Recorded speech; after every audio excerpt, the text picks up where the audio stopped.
We are back on Get Up. West Conference last night, Warriors and Timberwolves. Steph Curry hoping his teammates can keep their season alive in Game 5. Anthony Edwards, JWill had other ideas. I mean, he was just balling right here in this court. Look, this guy is Thanos, man. He's taking everybody. And Julius Randle, I'm not sure who Thanos' friend is, but whoever that is, Julius Randle's got range. Steph Curry can only watch in dismay. Wolves an 11-point lead. Late in the half, it's a 12-point game, and we're going the other way. Wolves had 20 assists in the first half. They have a 15-point halftime lead. Third quarter, more from Edwards. Edwards joining Kevin Garnett last night, UD, as the only Timberwolves with 1,000 career playoff points. And I love the fact that he scores points, but the biggest thing about last night was he got his other guys involved. A career playoff high, I think, with 12 assists last night, and that was the most impressive thing to me. He was terrific. Jimmy Butler, not so much. Quiet night for Jimmy. Randle going the other way. Wolves a 21-point lead at the end of 3, and they can smell it. Fourth quarter, Golden State making a little bit of a run. They cut it to 9, but wherever they had a question, Allen, it was Anthony Edwards who had an answer. Yeah, and that's been the whole series. But again, defensively, the Warriors just could not contain this team, and that's been what they were their strength for most of the season. You mentioned the 12 assists. There was one of them, a career high on the alley-oop to Jaden McDaniels, and so it's all over for Golden State. After Steph Curry goes down with the hamstring in Game 1, they never really challenge again. The real MVP is Monica McNutt, who flew back from Boston last night and made it in this morning. But the real question you have, congratulations, the Timberwolves. This is where they were a year ago. We'll see if they can take the next step. But you were wondering where one player was when Steph went down. You weren't asked to win the war. You were asked to hold the damn line, right? For one game. One game, not 2 games, not 3 games, just one game. Give the sun in your solar system a chance to rise again for Game 6. That sun is Steph Curry. And what we came off last game where he took 9 shots, the fact that Jimmy Butler only took 11 shots when you needed him to be the most in this game is shocking to me. It's shocking to me. It's the biggest question I have from this series. This is a guy that's going to get paid $120 million over the next 2 years. $120 million, took only 11 shots. Now, I know the game got away, but UD, you're going to swing. If you're going to go out, you are going to go out swinging, not taking 2 more shots than the 9 shots you took in the game that you didn't come out for the night before. Look, when Steph went down in the second quarter of Game 1, but they won that game anyway, we all sat here and said, well, look, they've got Jimmy Butler now. This is what he's there for. Win one game to force a Game 6 where there would have been extra time, and maybe Steph makes it back. What did we see from Jimmy Butler? I mean, this is who Jimmy is. I tell people this all the time. Jimmy is a very smart, calculated offensive player. He preys on mistakes. He needs you to have weaknesses. If you don't have a weaknesses, if you don't make a mistake, it's a tough night for Jimmy Butler. You put Jaden McDaniels on him. You have Ant-Man on him with athleticism. You have Julius Randle on him with size and strength. Then you have Rudy Gobert sitting in the paint. This was just not a series for Jimmy Butler. As great as Jimmy Butler is, there is a difference between LeBron James and Jimmy Butler. There is a difference between Dwayne Wade and Jimmy Butler. There's a difference between those guys. And that takes away nothing from Jimmy's greatness. He said it himself. I'm not the fastest. I don't jump the highest. I don't have the most skill level, but I play hard as hell. Well, that wasn't enough in this series.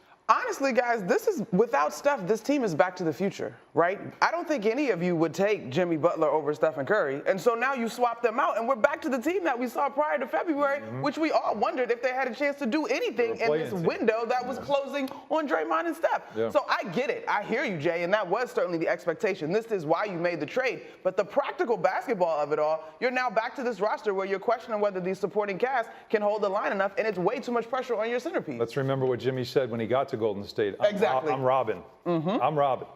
And I've never seen a movie where Robin did anything to save the day. Well, Robin has to do something to help. Robin usually causes trouble. That's why Robin is there. But Batman is not gone. Robin is supporting Batman. That's right. Robin is usually tied to the train tracks, hoping that someone will come along and rescue him. And I'm not here for the Robin slander, but the point of it is this. I will admit that I am a hopeless romantic, and so when they made this deal and Draymond said, oh, we've got a chance now to win a championship, I found myself dreaming one last run for Steph. And obviously it didn't happen, and it happens in the worst possible way. I mean, for him not to even be healthy, to go down on the floor was just awful to watch. You think it's the last run for Steph? You think this is the last That's run? what I'm asking you. Was that his last, was this, with Jimmy and everything else, his last best chance? All I'm saying is I've seen the Golden State Warriors get creative before with their personnel and roster. The one thing I just never big move. You're saying big move. Why not Giannis? In the words of Aretha Franklin, ain't no way. Mm-hmm. Ain't no way. Ain't no way what? Ain't no way in hell they go back to the finals with Steph. And even with Steph, and this is no fault of Steph. Steph has been amazing. But you look at the West, it's only getting better. Yep. That's true. Ant's getting more confidence. Julius Randle has reached his peak right now. He probably could get better. What are you going to say about SGA and those guys over there at OKC? Oh, I mean, come on, man. And I love Steph, but the reality of it is age is undefeated, dog. I don't know, man. If Steph were playing in this series, If they had five steps, they might have been a favorite. If they had 5 steps, I would give it to them. No, They said with Steph in this series, they would have a chance to win. They don't win this. They series. have it goes seven. They have a chance. They have a chance. Steph was roasting him in the first game before he got hurt. Yeah, and Julius Randle roasted everybody. Well, that's fine. That's later. Yeah. Insert Draymond soft Green tissue couldn't guard him. injuries, which are now either early signs or signs of what? Either aging or you're not taking care of yourself. And we know Steph takes immaculate care of himself. Yes. So I'm with you, Jay. I think it would have been far more competitive. I still think I would have taken the Wolves coming out but of I it. think the Wolves still. This is a young man's game, and we are so resistant of like giving that to the Wolves. Come on, Monica. I played 20 years. Okay, Wait, like that. I played one 20 at a years. time. Wait. Everyone's talking over each other. Alan, Sorry, what? but just point off the other thing to point to the obvious with the Golden State roster is they don't have any size, and this is a league of length and athleticism. They don't have either one of those. They spend a lot of time on the perimeter. Butler was getting them to the free throw line. He did have 11 free throw attempts in this game. It's the one thing he did continue to do. But when Draymond Green is your big man and he's 6'8", you're not going to win a lot of games in the Western Conference with the way those teams are built. I understand. I'm just saying, with Curry and Butler in the lineup, they were 23-7. So I hear what everybody's saying. I hear what everybody's saying about the fact that, hey, I would have had Minnesota favored, just like a lot of us had the Celtics favored, except Monica, right? So all I'm saying is things do happen when you got a guy like Steph that can get hot and pop off at any time. So maybe the point is, if we're ever going to see him back on that stage again, they're going to need one more big offseason move. Absolutely. Hell yeah. And Jay keeps talking about Giannis to Golden State. Could there be anything there? We'll see. Otherwise, perhaps we've seen the last of one of the all-time greats on the biggest. Advance to Game 6. Alan Hahn will be at Game 6. Right now he's on SportsCenter. Alan, the Knicks and C's tied coming out of the break in Game 5. Then Boston outscored New York 32-17 in the third quarter. What stood out to you during that critical stretch? What stood out was Jaylen Brown being a leader, backing up his words, making sure that, as he told his teammates by the bench, we're not letting them beat us on our home floor. The Knicks took the first 2 games of this series, and in that third quarter, Jaylen Brown got physical. And he pushed Josh Hart here, and he sets this tone of physicality that we haven't seen much in this series. And for the rest of that quarter, the Celtics bullied the Knicks. They wouldn't let him in the paint. They were forcing bad shots.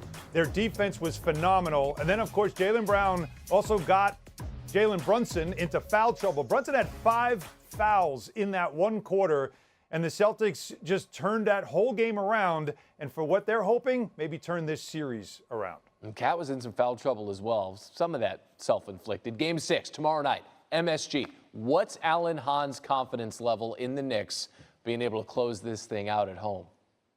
One thing that Tom Thibodeau always says about this team is when their best is needed, they are at their best. I think sometimes they struggle with prosperity, and that could explain why in closeout games over the last 3 years, their record is 3-5 now. They have lost 5 games out of 8 opportunities because of this prosperity thing. But Madison Square Garden on a Friday night is going to be absolutely crazy. The kids might say lit. I won't. I'm too old. You know why? I'm old enough to remember the last closeout game at Madison Square Garden, which was 1999. So that's a long time ago. It's also 2000 was the last time they reached the Eastern Conference Finals. Wow. You know the building's going to be packed. The celebrities will be there. There is no truth to the rumor that, of course, Pope Leo, who is a Villanova grad, was asked to sit next to Spike Lee at this game. I don't know if he's coming, but you need everything you can get when it comes to the Knicks closing out at home. Peace be with you, and also with you. Tip off tomorrow, 8 p.m. Cách đơn giản từ len cho búp bê nha. Nguyên liệu của mình đây, mình sẽ sử dụng 3 màu sắc len như thế này nhé. Màu đen, màu hồng và màu xanh lá cây nha. Sẽ kết hợp lại để tạo ra một chiếc túi xách nha mọi người. Sử dụng kim móc len này và kéo. Rồi bây giờ mình sẽ bắt tay vào làm.